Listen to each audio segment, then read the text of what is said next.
Namun sebelum lanjut, mohon untuk subscribe, kemudian nyalakan lonceng notifikasinya agar teman-temanlah yang pertama kali mendapatkan update video seputar Mekah, Madinah, dan juga seputar haji. Syukron. Bismillahirrahmanirrahim. Assalamualaikum warahmatullahi wabarakatuh. Innal hamdalillah wassalli wasallimu ala Rasulillah wa ala alihi wa sahbihi wa mawala amma ba'd. Selamat datang kembali di channel Mursyid Haitami, para ibu bapak sahabatku sekalian. Semoga sehat-sehat selalu dan selalu dalam lindungan Allah Subhanahu wa taala. Pada kesempatan kali ini saya akan kembali membahas seputar haji. Bagaimana jika haji tahun 2020 Masehi atau 1441 Hijriah kemudian gagal diselenggarakan. Nah, mari sama-sama kita belajar bagaimana menyikapinya menurut ajaran agama. Sebelum lanjut, saya mohon untuk Bapak Ibu sekalian, sahabatku sekalian, bagi yang belum subscribe channel ini, silahkan untuk subscribe. Tekan tombol subscribe yang berwarna merah menjadi abu-abu, kemudian silahkan hidupkan loncengnya agar teman-teman, sahabat sekalian, Bapak Ibu sekalian mendapatkan notifikasi jika update video. Baik, di video kemarin saya menjelaskan update tentang seputar haji, bagaimana pemerintah melalui Menteri Agama Bapak Fahrul Raji menunda penetapan atau pengumuman akan dilaksanakannya haji atau tidak, dan itu berdasarkan arahan daripada Bapak Presiden Joko Widodo.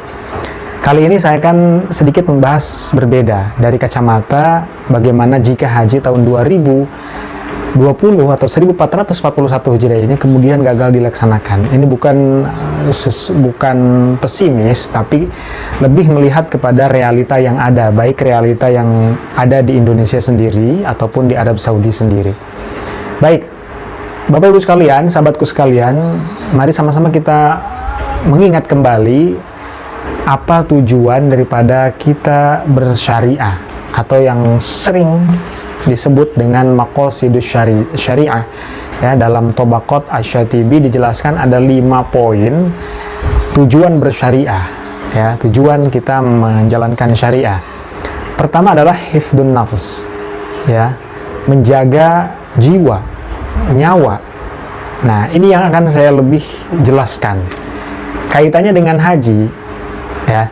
Jadi kalau misalkan haji itu sebuah kewajiban yang wajib bagi seluruh umat Islam, tanda kutip mereka yang sudah mampu secara materi dan mampu secara fisik, artinya mereka wajib terkena kewajiban untuk melaksanakan haji. Lalu sekarang kondisinya adalah sedang ada kasus COVID-19, di mana itu sangat membahayakan keselamatan jiwa atau nyawa manusia, orang yang akan melaksanakan ibadah haji. Nah, kemudian kita harus kembali ke maqasid syariah tadi, bahwa tujuan beragama, syariat adalah menjaga nyawa manusia. Itu berada di urutan poin pertama, ya. Nah, misalkan dengan kasus yang ada di Indonesia, kenapa kemudian pemerintah dengan saran daripada para ulama agar kita lebih memaksimalkan waktu ibadah, bekerja, ya, kemudian stay di rumah, begitu. Bahkan Idul Fitri pun kita disuruh untuk di rumah, agar itu tadi menjaga jiwa atau menjaga nyawa manusia yang berharga ini, gitu ya, dibanding kita memaksakan diri kemudian melaksanakan ibadah, ya, seperti itu. Kemudian maqasid syariah yang kedua adalah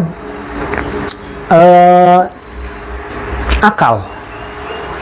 Ya, saya tidak akan lebih membahas poin-poin lain kecuali yang pertama tadi, masalah hifdzun nafs, ya. Kemudian yang ketiga adalah harta, menjaga harta. Jadi harta yang kita miliki ya wajib kita jaga juga sebagai bentuk pengamalan daripada maqasid syariah tadi. Kemudian keturunan, menjaga keturunan. Dan yang terakhir adalah agama. Jadi urusan ibadah itu yang tadi saya bilang seperti haji itu masuknya ranah ibadah, melaksanakan rukun Islam yang kelima, ya, yaitu melaksanakan haji ke Baitullah.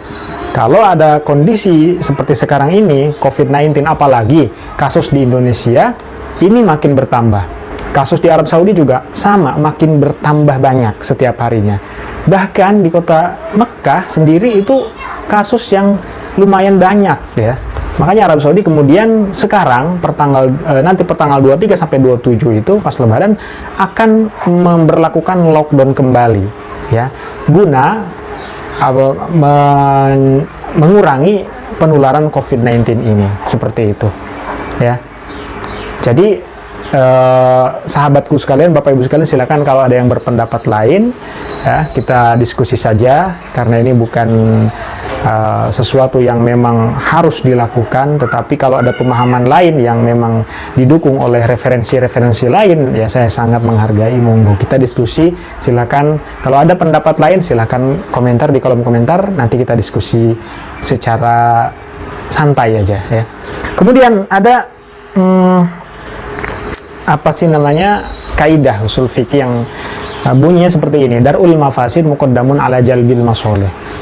Menghindari ya, atau meninggalkan kerusakan itu lebih diutamakan